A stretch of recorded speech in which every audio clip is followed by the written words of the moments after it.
the lifestyle.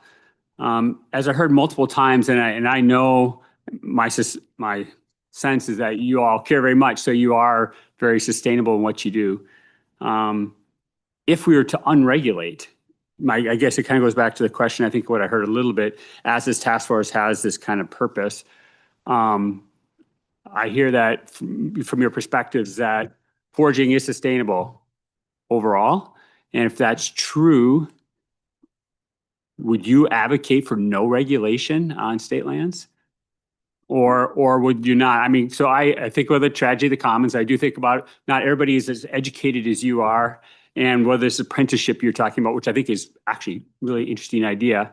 Just perspective wise, we have regulations on the book, and as we evaluate this over time, I'm thinking about what makes sense, right, in the current status where we are. So I appreciate the values, but for me, digging down a little bit to this idea, what I'm hearing from everybody is that foraging is sustainable, and I'm wrestling with that, right? I'm wrestling with that, if that's actually true, and is that true for some species and not for others?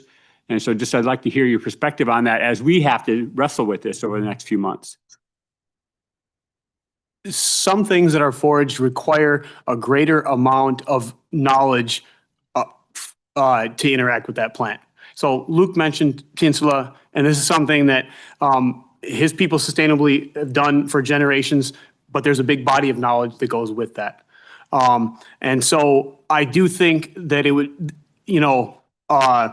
it would be entirely reasonable to limit certain, like, say, this class of plants you harvest or this class of plants you don't harvest on a particular public land. And I'm referring to the general population, not the indigenous communities, because I completely trust the indigenous communities to be responsible in the harvest of those plants that are more difficult.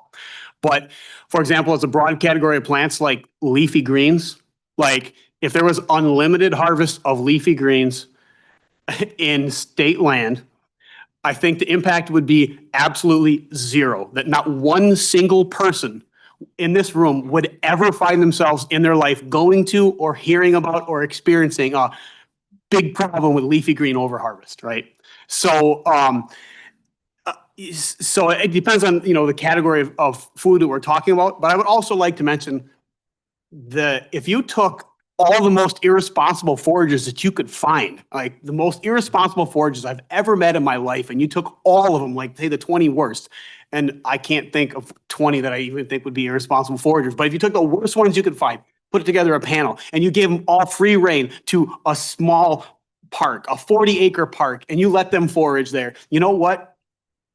In 5 years of them with unlimited foraging there, they're going to cause way less damage, way, incomparably less damage than that one spot that you plowed under to make a ball field.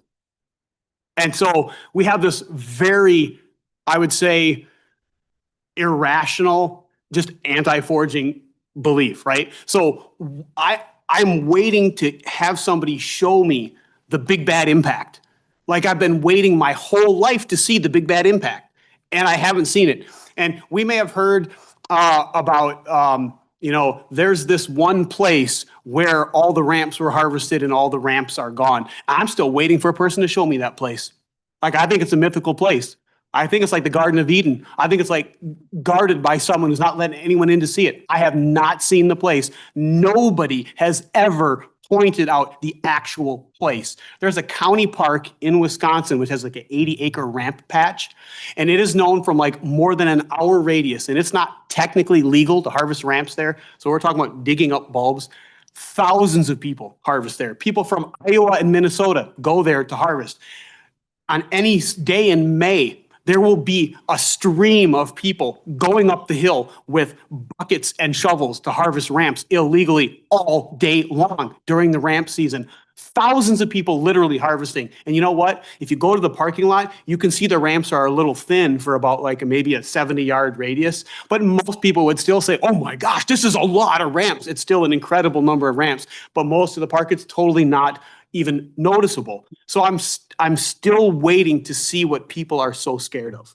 I haven't seen it yet. And I've been foraging since I was a little kid. I've been teaching foraging for more than 30 years. I've taken tens of thousands of people in the field, and people love to contradict me because I'm loud and I'm confident, and I'm still waiting for the person to show me this spot where the ramps have been eradicated.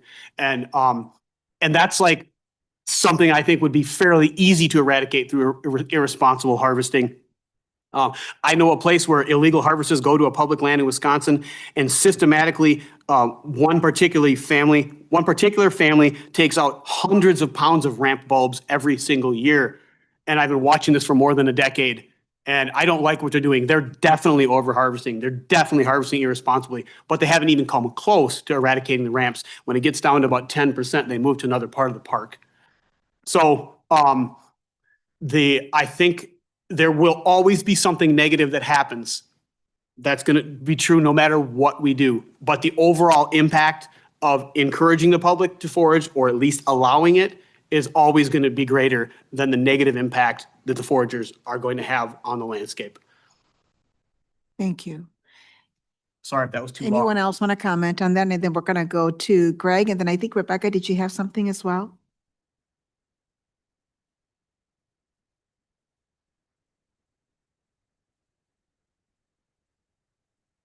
Okay, go ahead.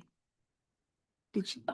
Oh, I was just gonna say that I think from my experience teaching, both in person and through online, is that a lot of the times there's confusion about sustainable foraging because people think of it as this like static thing. Like when I first started foraging over 20 years ago, I would read in field guides, like, don't pick more than 50% of the leaves, or if you're digging up roots, like, don't pick more than 25%. And they would just have these like hard and fast rules, which the more field guides I read, the more I noticed that they all contradicted each other in that regard. And so, in my experience, it's like, you can't really lay down an overarching rule like that. Like, as Sam is saying, like with the wild ramps, they are a slow growing species or a native perennial. They are at greater risk of over harvesting versus like garlic mustard. You want to go out and pull up as many plants as you can, so it's like two completely different methods of managing these species. And another part of it is that, like, ideally, the land that you're harvesting from is land that you're intimately familiar with, like land that you visit regularly, whether it's your private property or you're going to public land. You know what it looks like. You ideally know something about the history of the land. And so, like Sam is saying, you can go there repeatedly for years or decades and say, like, oh, this ramp patch looks the same as it did, or like, oh, this spot looks thinner. Maybe I should stop picking here.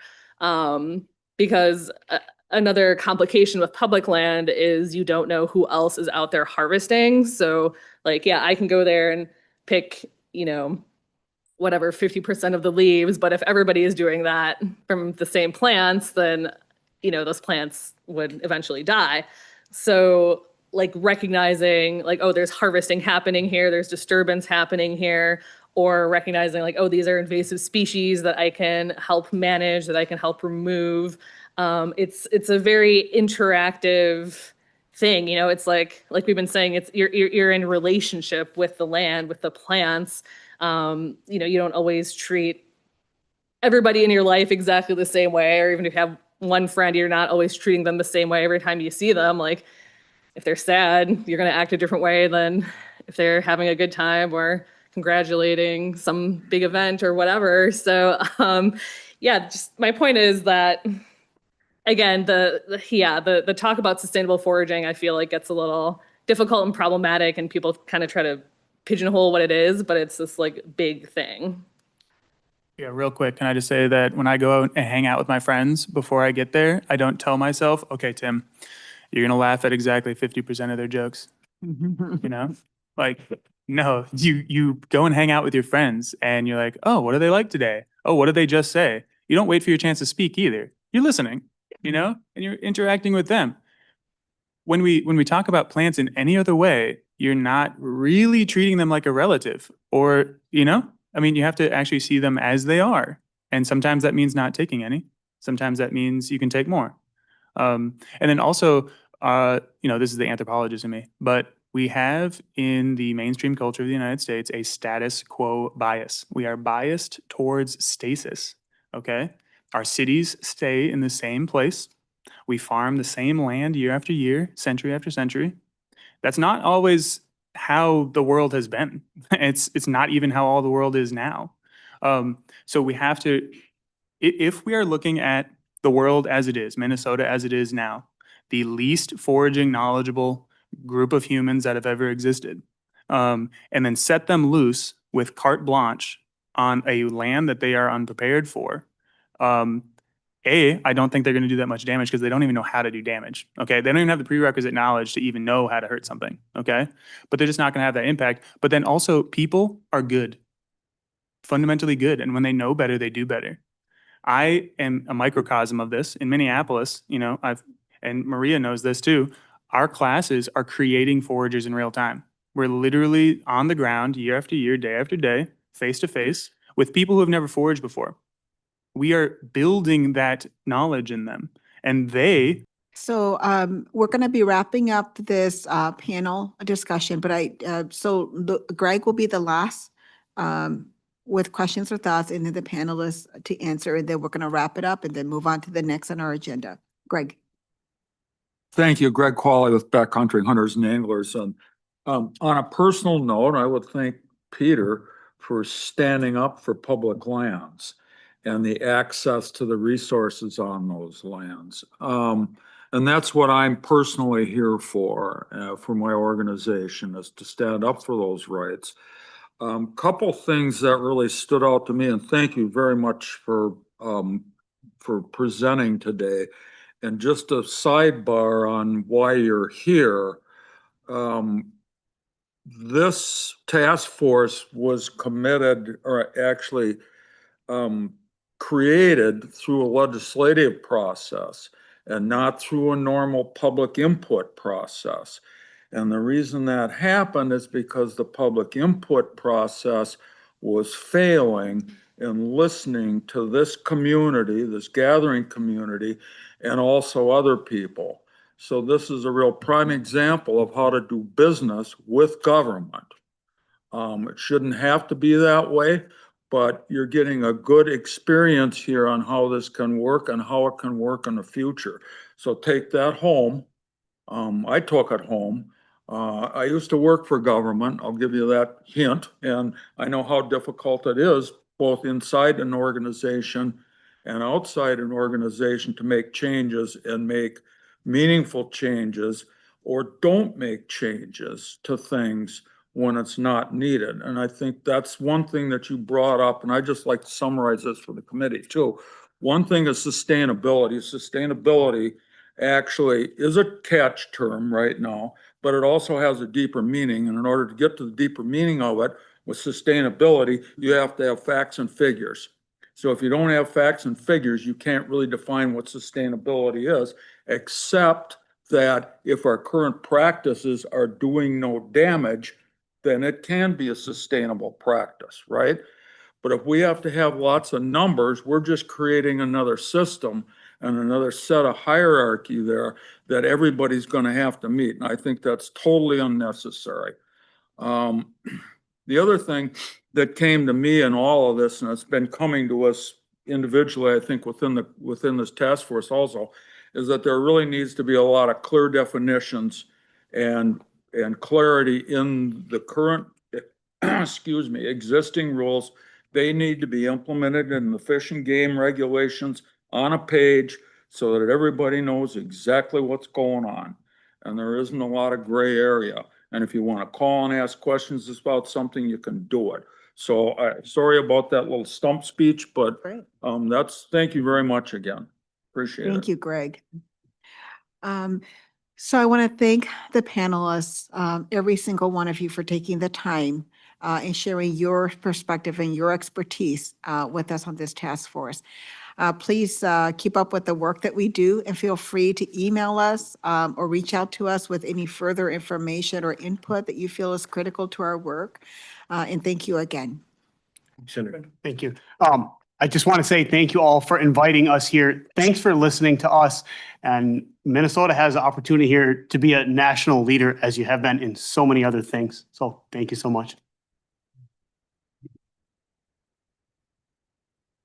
All right, next on our agenda is our reactions to the field trip that we had yesterday. We're going to go ahead. I know we kind of talked a little bit at the Fort Snelling State Park about just some of our thoughts and reactions towards the end, but I love to kind of open up this space for us to have anybody else speak about that. Rebecca. Thank you, Madam Chair. Rebecca Montgomery. I was unable to attend, and so I would very much appreciate if someone would give like a 2-minute elevator speech about kind of key points for those who weren't able to be there. Thank you. Okay. Well, I can give a quick rundown about what we did, and then I would invite other members to kind of share what they gained from it. That'll probably give you some ideas about what went on yesterday. We were able to get an incredible tour from Kyle and from Matt to talk to us about foraging and what it's like there at the Fort Snelling State Park, what they have witnessed and what their interaction has been with people who visit the state park, especially when it comes to foraging. Also, we learned a lot about the resources that are there at that park. Got a chance to really walk the trail, visit with some of the plant species that were there, and just see some of the rich resources that are on that state park. Got a lot of our questions answered when it came to what are some of the things that they have seen, especially regarding foraging on that park, if there's been negative impacts or not, what kind of forages come there, how many people really come there to forage that they have seen. And so got some of that information as well. I'll open it up to others to kind of share their reactions or what they've learned. And hopefully that will answer your question to Rebecca. Thank you. Anybody else? Nibi. I'd like to make sure that it's noted that we had a guest who came to give her testimony. Her name was Doreen Hagan. She is an elder of Prairie Island Indian community. She is also a longtime veteran who served for our country for many, many years. And she is also a born forager.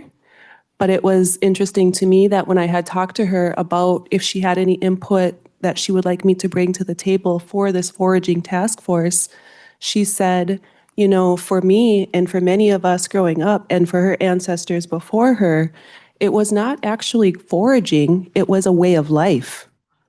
That connection to the land and water was a part of who we are as all people.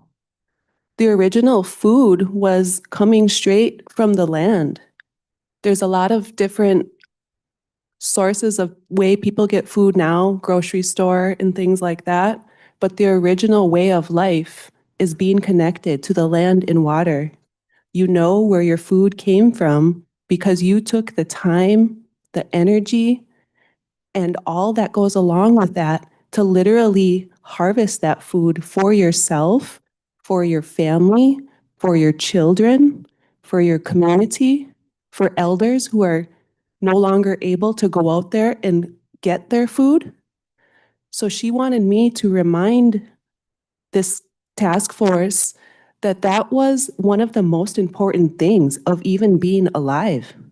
If you didn't have access to go out and harvest your food, you were hungry. The other thing that she highlighted was the connection to the land and to the water is what created who she is today. Her mother, her grandmother, her aunties, and all those that came before her taught her that. And so on and so forth. They learned that from their aunties and their mothers and their grandmothers. So what we're talking about here today was really the most important part of being a human, as being a part of this land, as being a part of the ecosystem. You know, a lot of times people try to separate the ecosystem, the land, and the water. But in reality, we are a part of that cycle. You know, we belong in the land and in the water. It is our right to be able to harvest the food that was put here for us by our creator, by our God, or whatever you believe in. Those are gifts. So to think of it in that way allows us to realize that we need to have great respect for these plants and to not necessarily view them as something that we restrict or something that we control, but rather to look at them as gifts from up above, and they nourish our bodies and they help us to connect in a good way. I've learned that a lot of people that after they go and harvest, they come back with a good attitude. They realize like they put in that good work. They did all those good things and now they get to eat this healthy, nutritional food. It keeps us in the right frame of mind as we continue to move forward of respect for the land and the water. And these are things that I learned from my grandmothers, my aunties, and that's why I invited my auntie yesterday, Doreen Hagen. I knew that she had that deep connection. And when, it only took a couple seconds for her to say yes. I thought I was going to have to encourage her. And she was like, tell me when and where I want to be there. It is very, very important. So thank you for the time to speak. And thank you for allowing Doreen Hagen the moment to speak yesterday at Fort Snelling State Park, which was on traditional Dakota land. Thank you. Badamia. Anyone else? Do we have anyone online? I just wanted to check. Okay. Anyone else on reactions from yesterday's trip? Okay. Oh, Gary. Madam Chair, Gary Wyatt, University of Minnesota Extension. I thought it was interesting that Coy mentioned, or Cal mentioned, that there was garlic mustard being picked and in bags, large bags. And I think he didn't like that or was against the rules and so forth. So I think it brings up the idea of talking or with this group talking about noxious weeds or invasive species, foraging and so forth. That topic of that, I think, is probably a pertinent topic for this committee or this task force as well. Some would say pick it all, and some would say leave some, but then you're thinking about foraging. I would think if they're foraging for that type of plant, they're going to leave some for next year and harvest it again. But yeah, some of these plants and what some of the panelists mentioned, wild parsnips and so forth, and some of these other plants that are trying to be eradicated from some environments by herbicides and so forth. But maybe foraging would be a management tool that we could have in our back pocket, so to speak, and allow people to harvest. Thank you. Yeah. Thank you. Peter. I just want to add something to Gary. When I worked with the University of Minnesota Extension on their SNAP program and worked with some of the Hmong and Karen, they talked about going out and harvesting garlic mustard, but they talked about how they were very careful not to kill the plant because we want to make sure that it can grow back. And Angie Gupta was there and she says, well, no, that's not quite what we want to try to do in this case. We want to try to get rid of it. We're not going to run out. And so, but it's complex for foragers to understand without education that, some things. And what Kyle was talking about is the very strict rules that are beyond the purview of this committee about transporting invasive species. And I'm not saying it doesn't go into the conversation, and maybe some of that needs to be thought about or dealt with in a good way. But right now, picking invasive species and taking them with you has very limited restrictions to it. Thank you, Peter. Thank you. David. Just a quick humorous story to follow up on Peter and Gary. Many of us know in this room that buckthorn is a pretty invasive species, and a lot of groups spend a lot of time going out trying to eradicate it. My wife is as a hobby, likes to sort of dyes cloth and goes out and gathers stuff. And she convinced me a few weeks ago to go out buckthorn hunting so that we could gather bark, leaves and seeds, or the fruits on there, so she could use it for dyeing. And my joke with her was that if we just turned all the people who are out in terms of weaving and stitching out to go out for buckthorn, maybe we could solve the problem. Something like that. One thing I really enjoyed yesterday at our trip was really having a new appreciation. I remember Greg picked up some berries from a tree, and he's like, "This is actually really good." And I said, "Could I try one?" And I did. And it was really, it had a sweet taste to it that I've never, ever experienced that tree actually did. But it gave me a new appreciation for that particular tree because I had tried the fruit off that tree.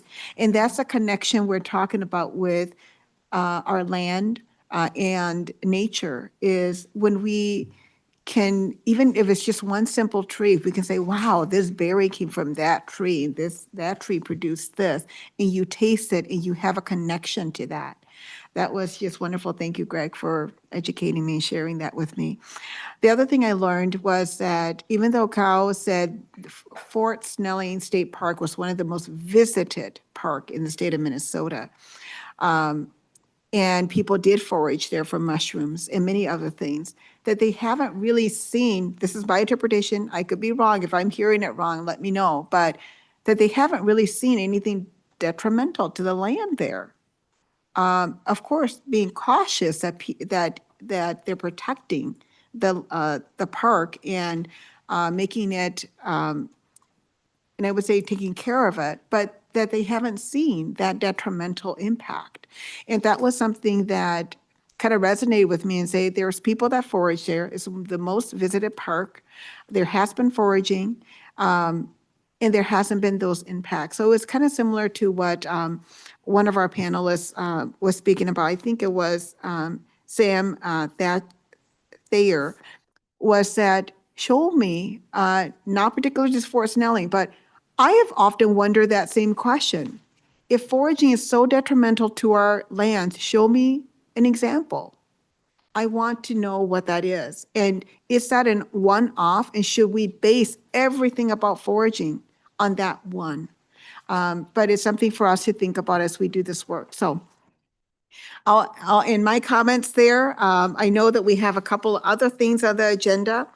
And I don't think that we'll have time for the scope of task force. So I think we're going to go ahead and maybe leave that for the next meeting.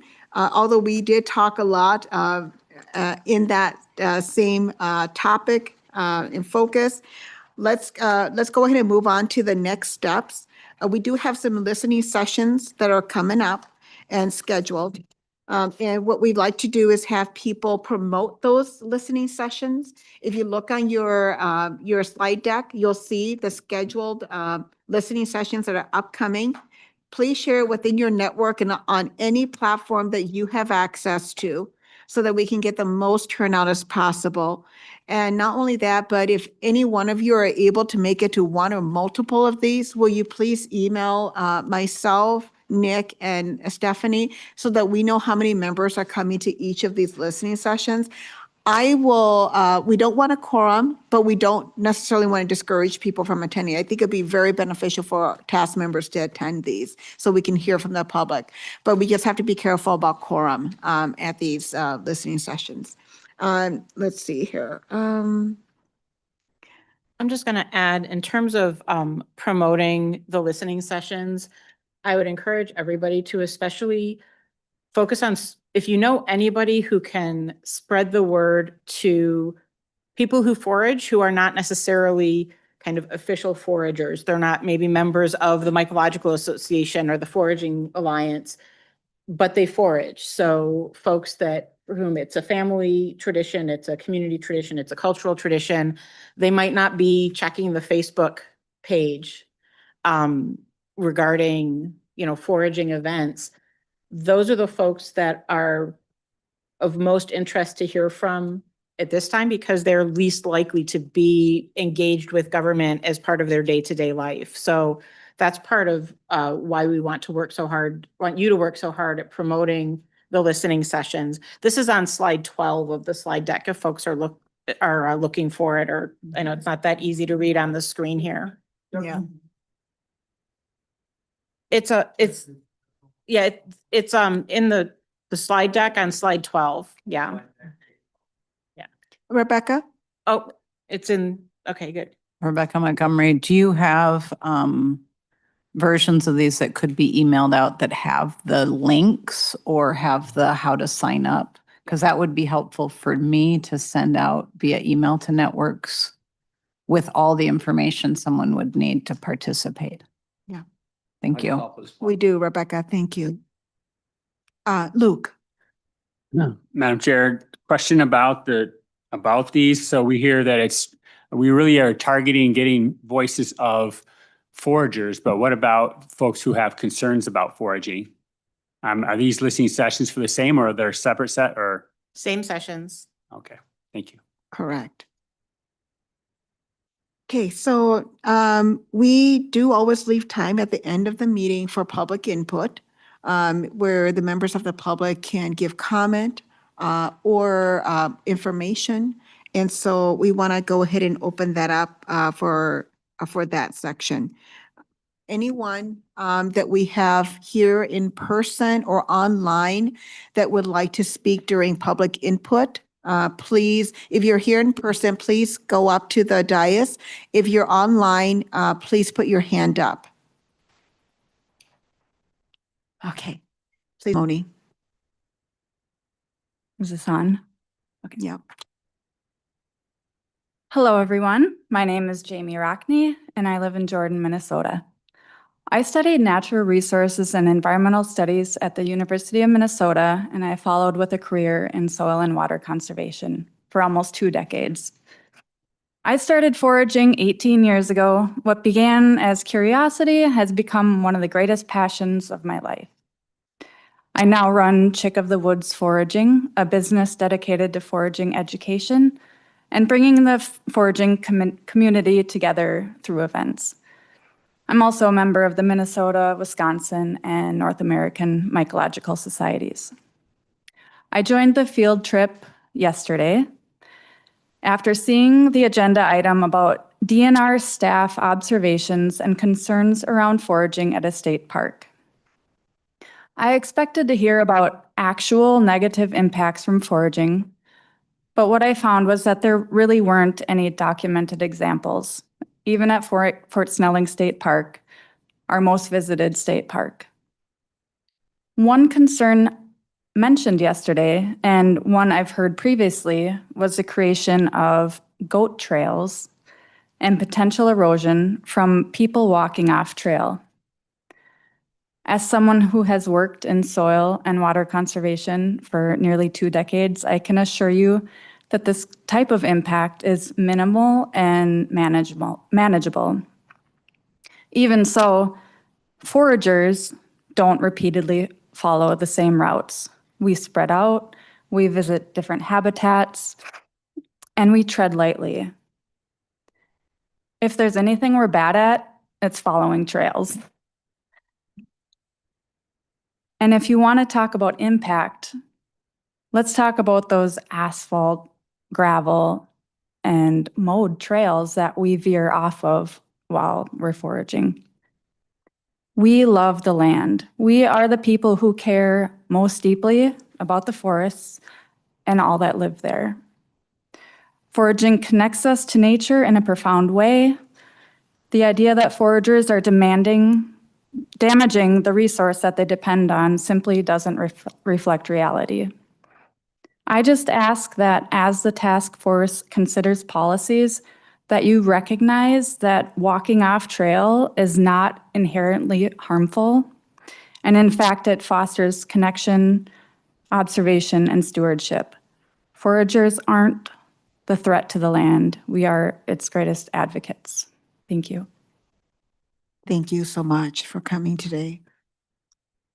Anyone else in the audience or online that would like to give comment for our public input section? Nick, do we have anyone online?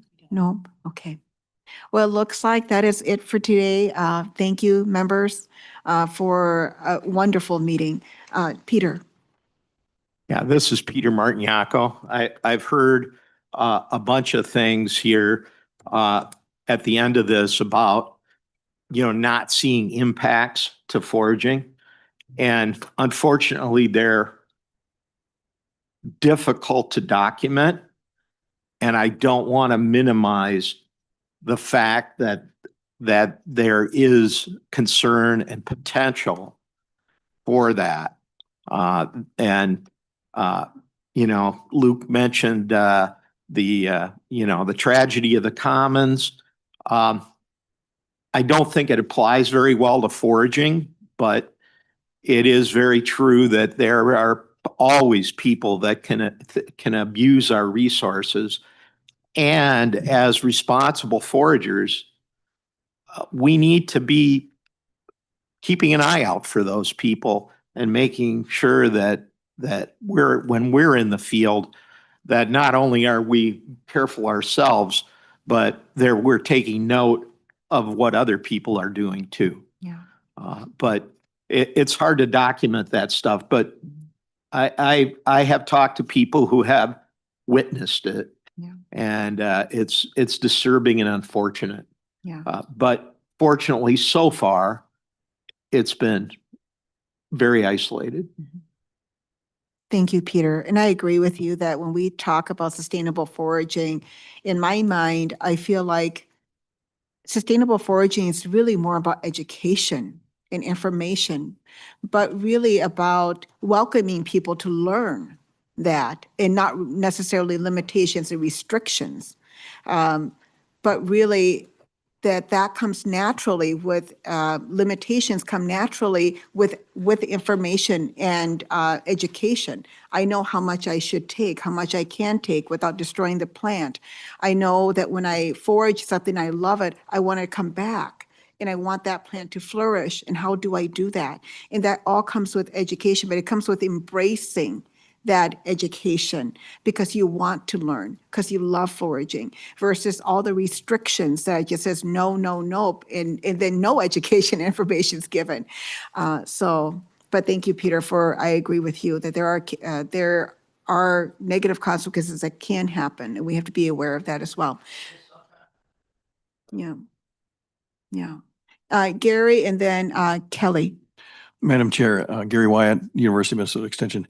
I was wondering if it's appropriate to ask the committee, and maybe Nick, if we could get the emails of the panelists that were speaking today. And maybe some of us want to just comment on and email them and say, thanks for appearing in our committee today.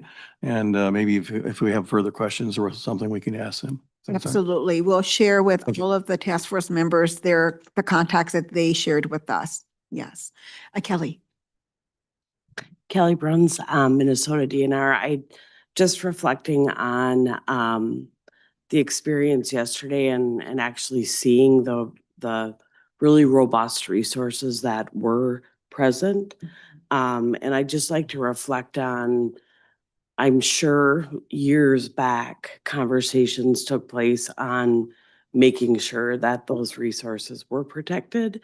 So the laws that are in place now, I'd like to give some credit to those that have allowed those resources to be there so we can see that.